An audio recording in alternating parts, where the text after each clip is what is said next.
The Gloriana set by ThebeMoon, read by Ella Max Mabella. Gryffindor Party, Part 2. "Oh, pardon me," Theo said with an easy smile for Ron. The Slytherin slid to a halt, his hand still on Hermione's waist. A ripple ran through the Gryffindor common room as people slowed and turned to watch. Even the bouncy music from the room's magical phonograph faded away. "You stop that right now," Ron growled, ignoring the sudden audience. "Yes, Theo, stop dancing with me and being polite to my friends," Hermione said. Ron's eyes narrowed. "Oh, Theo, is it?" "That's right." Theo looked him up and down, unimpressed. "And you're Rick, right? Rob? Right!" Hermione giggled again. That fire whiskey really was some kind of strong, and Ron pulled out his wand. "Now, mate, let's not," Theo began, his smile a little sad. "You're leaving, Theo," Ron said. Theo released Hermione and moved in front of her, slipping a hand into her suit coat. Hermione rolled her eyes and stepped in front of Theo again. She pulled out her wand and pointed it at her ex-boyfriend. "He is not leaving, and perhaps he'd like to duel me, Ronald," she said. "Hermione!" She didn't move. "Yes." I... Ron carelessly waved his wand, prompting two Gryffindors to abandon their drunken game of wizarding chess to scuttle out of the way. The room was so silent that Hermione could hear the board's tiny black queen shouting at them to return. Ron stepped closer. "Hermione?" "When will you learn, Ron? Repeating a woman's name won't make her do what you want," she snapped. "It works for me," said Zabini, who had materialized behind Theo. "Shut up, Blaze," she heard Ginny say. "Well, it does." "Really, Hermione?" Ron asked, glaring at Theo. "That's what we're going to sort with. A Slytherin. Why don't you just snort the Death Eater? Inter-house unity, after all," she heard Malfoy say brightly. "That's it," Ron snarled. He threw aside his wand and lunged sideways at Malfoy, swinging a fist. Malfoy dodged him with a deft movement, only to face Dennis Creevey. The small Gryffindor now stood beside the staircase, his feet planted wide and warmed up. "Steep!" Dennis' voice was cut off mid-hex as he was flung off his feet, crashing into the wall behind him. Hermione ran and knelt beside the fifth year as he groggily sat up. Even Ron was frozen in shock. "Dennis, what were you thinking?" she scolded. "You shouldn't even be here." "That fucking Death Eater threw me," Dennis gasped, glaring at Malfoy from under his dark bangs.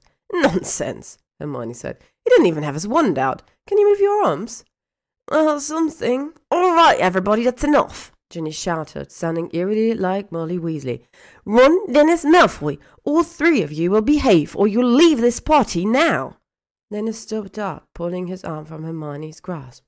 "Fine," he spat, "like I'd want to stay here with a lot of twisted pureblood bitches and assholes." "That's enough, Dennis," Hermione said calmly. Dennis' sneer reminded her of Malfoy's at the same age. "Oh yes, you're having a right good time flirting with snakes, aren't you, Hermione? Easy to forget, is it?" "I haven't forgotten anything," she said. "We're all just trying to live our lives." "Yeah," he said bitterly. "Well, some people don't get the chance." Dennis gave Malfoy a last filthy look and stomped up the stairs towards the boys' dormitories. Ron stormed off in the opposite direction, shouting at the fat lady about letting in snakes, and Romilda Vane stumbled after him. Hermione stood clutching her wand as someone straightened the table and the music began once more. "I like Gryffindor parties," she heard Pansy Parkinson say. Hermione's eyes met Malfoy's. He was still standing near the stairs, his mouth twisted slightly. Theo stepped into Hermione's view, and she blinked and cleared her throat. "I'm sorry about Ron," she told Theo, sliding her wand into her skirt's magically expanded pocket. "He's—" "Nothing to apologize for. You defended my honor." Theo took her hand and swept her back into the dance. The Gryffindor's magic phonograph was playing a jazzy tune, but Theo led them in a graceful twirl. "My hero," he whispered in her ear. "You talk a lot of nonsense, Theodonut," Hermione said with a smile. I do. Theo moved away from the staircase, continuing their dance. Without a drink to juggle, Hermione placed a hand on his shoulders, feeling the rich cloth of his suit coat. Up close, she could see his silk tie was studded with tiny emeralds. These Slytherins. She tried to recapture the light-hearted feeling of their earlier dances, but it proved elusive. and Theo was looking back at the staircase, frowning slightly. "I'm surprised to see Draco here," he said. "At Hogwarts or at the party?" "Both." Theo looked into her face. "Has he been bothering you?" She shrugged. "Define bother. Has he annoyed me and needled my friends? Yes. Has he viciously bullied me and called me mudblood? No. He's been somewhat well-behaved this year, like a half-drake garden gnome." "I can do something about him if you like." Hermione chuckled. "I'd like to see anybody try to do anything about Draco Malfoy." Theo's eyes glittered. "Is that a dare?" "No. Honestly, it's not worth it. And if you're going to be another run, then we can't be friends." "Friends?" Theo turned the words over on his tongue. "Is that what we are?" "I hope so." Theo's hands at her waist moved up to lightly touch the bare skin of her back. "No, I think not." Hermione couldn't help a slight shiver at the unexpected contact, but her voice remained steady. "What are we, then?" she asked. "Acquaintances." Hermione eyed him with surprise. "You'd rather be acquaintances than friends with me?" "Definitely." The song ended, and Theo stopped dancing and released her. "In fact, I've taken too much of your time. Thank you for a brilliant party. And thank Ginny, too." "You're leaving?" she asked. "I hope Ron didn't—" He smiled at her. "Certainly not." He lifted her hand and brushed his lips over her fingers. "It's simply time to go. Good night, Hermione." She watched him turn and disappear through the portrait hole. She frowned. That was a tactical retreat if she'd ever seen one. Very smooth, very Slytherin. Theo didn't return to the party, so Hermione danced with Neville, then Seamus and Dean, trying to drink the Gryffindor's awful spiked punch. Ginny and Zabini had slipped out through the portrait hole, still retaining Slughorn's bottle of fire whiskey. Neville left early, muttering about watering some seeds the next morning. Before they woke up, Hermione switched to butterbeer and continued dancing with abandon, keeping her distance from Malfoy. She expected him to leave. He certainly wasn't being social. He just withdrew to a shadowy corner, sipping his siren scotch with a trace of his old sneer. Lavender kept slinking over to Chet, leaning into him and patting his arm before her friends dragged her away again. Parkinson stopped by his corner to exchange a few sharp words, then stalked off, fuming. Everyone else avoided him. The crowd paired off into couples as the night wore on, and Hermione lost track of Malfoy. Seamus and Dean left to the portrait hole to smoke muggle cigarettes and came back with Ron between them, dragging him off to the boys' dorm. Lavender followed them soon after with a seventh-year Gryffindor boy, giggling loudly and trying to draw as much attention to herself as possible. As midnight drew near, Hermione kicked off her shoes and curled herself into a sofa by the fireplace to wait for Ginny, who still hadn't returned. That's a beanie ball watching. The lamp above the sofa flickered out, leaving her in shadow. She must have dozed off, because when Hermione opened her eyes, the common room looked dim and empty. The phonograph now played a low, crooning tune, but she wasn't entirely alone. Malfoy was seated across from her sofa in an armchair, drink in hand, long legs stretched out towards her, his head turned towards the dying fire, just staring at the flames. Hermione said nothing, instead watched his profile, the pointed line of his jaw, the slow flutter of thick, dark lashes. Firelight splashed across the pale skin. "You're still here?" she said finally, propping herself up on an elbow. Malfoy turned his head to face her, his gaze sweeping over her body, stretched out on the sofa. "Obviously." He raised his wand slightly, and the lamp above her sputtered to life, yielding a dim glow. She blinked at him sleepily. "Are you here to warn me against Theo?" He shook his head. "I should warn Theo against you. He'll likely end up petrified." "Only if he threatens me." "I wasn't threatening you." Hermione sat up, yawning. Malfoy's eyes flickered to the wrinkled red skirt riding up her thigh. She tried to smooth it down, then gave up. Her hair was probably a right mess, too. "I was simply asking for the return of my rightful property," he continued. One still in hand, he began dropping tiny ice cubes into his glass. Her eyes narrowed. "You were demanding your property and walking toward me, Malfoy, threateningly. And so you took off your shirt and petrified me." He set down his wand and splashed more siren scotch into the glass. "Do I frighten you that much?" "Certainly not." Malfoy set down the bottle and joined her on the sofa, drink still in hand. Hermione gave a huff of irritation. What? She asked, shifting away. You, Granger, are meddling know-it-all. And this surprises you? She asked, turning to face him. The fire reflecting in his eyes gave them a rather demonic sheen. His mouth quirked upward. No. The portrait hole creaked open, making them both jump. And the seventh-year couple tumbled through, holding hands and giggling. Hermione watched him climb the stairs, parting with a kiss, then turned back to Malfoy. He was lightly swirling his drink, watching the ice melt into the scotch. You wrote a letter to the Wizengamot, defending at my trial, he said softly, not looking at her. Hermione tried not to sigh. Clearly she had an introspective drunk on her hands tonight. Malfoy had that brooding look she knew well from her month in the tent with Harry and the Horcrux. That letter to the Wizengamot was confidential, she said. How do you know about it? I have my ways. His face was all hard angles.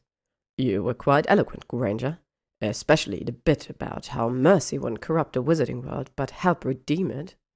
She shrugged, uncomfortable. Maybe. Malfoy edged closer. You wrote that forgiving me would. How did you put it? Help turn our common suffering into hope for the future. His fingers tightened on his glass. I can't imagine how you could say that. I didn't, Nelson Mandela, Hermione said. Malfoy raised his eyebrows.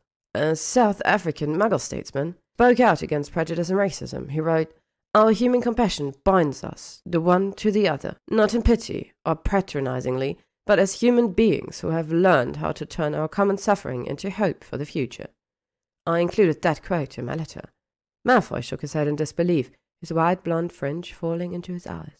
He swiped the hair back impatiently, and his sharp gaze looked anything but drunk. So you, a Muggle-born, quoted a Muggle leader to help keep a pure-blood Death Eater out of prison. Hermione shrugged again. It's positively mental, Malfoy snapped, placing his glass on an end table. How could you do that? Did you not remember the last time we'd met? In my own fucking drawing room where you were given this? He slid his hand up her bare arm, grasping her left elbow and pulling up her forearm where the angry letters spelling mudblood shone red in the firelight. His fingers lightly brushed against the raised ridges. Hermione swallowed. No one but a healer had ever touched those scars before. Look at that. The letters match my skirt, she quipped to cover her discomfort. Granger, he growled, I'd very much appreciate it if you take this conversation seriously. You throw around these righteous quotes with no thought to the consequences. How many dangerous criminals did you set free with your little games? Hermione suddenly felt quite serious. Well, now, you sound just like Ron. He said the same thing. What are you defending Malfoy? Why don't you try to free his father while you're at it? Or maybe Dolohov or Lestrange? She tugged her arm away. As if I am not capable of rational thought. Frankly, I'd say I'm a much better judge of character than either of you. Time and time again I have made unpopular decisions, and time again they've been proved right on. And yet every time I follow my own judgment, I get nothing but grief. Hermione pushed herself to her feet and glared down at him, hands on hips. When the hell is somebody going to trust me? Malfoy stared up at her, wide-eyed, silent for once. And anyway, she raved on, who better to defend you than a Muggle-born with the words of a persecuted Muggle? Your purebloods are our future, don't you see it? I was furious when the first-year Slytherins were booed at the sorting. Everybody thinks you lot should be cut out like a diseased limb, cut out of society and buried out of sight. That is all wrong. You all don't need to be cut out, you need to be healed. Hermione came to herself suddenly, her cheeks flaming and her vision blurred. She tried to calm down. A pretty thing it would be if she passed out in front of the men. Only Harry had heard these thoughts before, and while he'd agreed and testified for Malfoy and his mother, he had done so with great reluctance, and more likely out of love for her rather than any true conviction. Malfoy was standing now as well, looking down at Hermione like he'd never seen her before. The only sounds in the room were her panting breaths and the snap and crackle of the fire. A loud groaning creak broke the tension, and Hermione looked around Malfoy's shoulder to see Ginny tiptoe through the portrait hole. Ginny froze and gave her a questioning look. Hermione nodded reassuringly, and Ginny climbed the staircase to their dorm, frequently looking back and stumbling slightly. Malfoy ignored Ginny's passage and returned to his bottle, dropping ice cubes into a second glass and pouring siren scotch. All right, then, he said, dismissing the entire topic with a wave of his hand. He handed the glass to Hermione and resumed his seat, suddenly all relaxed elegance. "Come here, Granger," Malfoy said as if he owned the sofa. "We have more to discuss." Hermione rolled her eyes, but complied. Apparently Malfoy was running the agenda tonight, and people called her bossy. She took a sip of scotch, enjoying the rich, tingling taste. "You talked to Slughorn about me," he began. "About the Quidditch team." "Yes," she admitted. "Did you snoop that out too?" "Lucky guess, although Slughorn didn't deny it. Astoria posted a note in the Slytherin common room tonight, naming me the team's new seeker due to higher influences." "Thrilling." Malfoy leaned towards her, putting his hand on the sofa's back. "I don't like this pattern, Granger," he said. "I don't need you working behind the scenes, pitying me, fixing things for me. I'm not one of your dim-witted friends." She snickered. "Oh, please. I would never pity you, Malfoy. I pity those who have to deal with you, including myself." He grinned at that, and his hand on the sofa found a long, dark curl that had escaped her hair clip. "Speaking of dears, I think we should make another," he said, eyes on the curl. He twined it around a pale finger and pulled it lightly. Hermione took a gulp of scotch. "Lovely idea, because the last one worked so well." "That was a bad deal," he murmured, moving closer. "Don't try to blackmail people, Granger. That's not where your genius lies." Hermione tossed her head, pulling her curl free of his hand, and felt another chunk of hair slip out of the clip. "Bother," she said, setting her glass down and trying fruitlessly to tame her curls again. "What I wouldn't give for a decent hair clip." Malfoy leaned back, sipping his drink and watching her with a half-smile. Finally, she gave up wrestling with her hair and faced him again. "All right, what's this new deal?" "I will allow you access to the Codex and Runestone," he said. "In return, let me work with you on those experimental potions you're planning." "Slughorn," Hermione breathed. "That Fink!" She turned over his proposal in her mind, gears whirring. It was easier to think when he wasn't touching her hair. "Very well," she said crisply. "If you allow me access to the Codex and the Runestone, you may assist me in my experimental potions." She bent to pick up her shoes and began wiggling her feet into them, feeling Malfoy's eyes on her. "Deal," he said. "Deal." Hermione stood, which brought Malfoy to his feet once more. She impulsively stuck out her hand, which he briefly shook in a businesslike way. No suggestive looks or brushing of lip. Slytherins did take their deals seriously. His hand was large and warm, the palm surprisingly rough. She pulled her hand back. "All right then, off you go, Malfoy. Party's over." Hermione walked toward the portrait hall, motioning to him to follow her. Torture, Quidditch, blackmail. She needed to end this conversation before Malfoy thought up another appalling discussion topic, like divination. Honestly, she was born to suffer. "Granger," Malfoy said as he stepped through the open doorway. "Nope, not done yet. Tell me, why did you try to help me with the Quidditch team?" He looked at her through the portrait hole, his face lit by the common room lamps. She eyed him warily, this pristine pureblood, now wearing an open expression she'd never seen before. Several sharp responses came to mind, but Hermione decided to be honest. "I like to watch you fly," she said. Malfoy stared speechless for once, and Hermione shut the portrait hole in his face and headed up the dormitory stairs. To be continued. Thank you for listening to The Gloriana Set by ThebeMoon, read by LMXMabella. If you would like to stay up to date on upcoming chapters and stories, you can follow me on AO3, YouTube, or Spotify.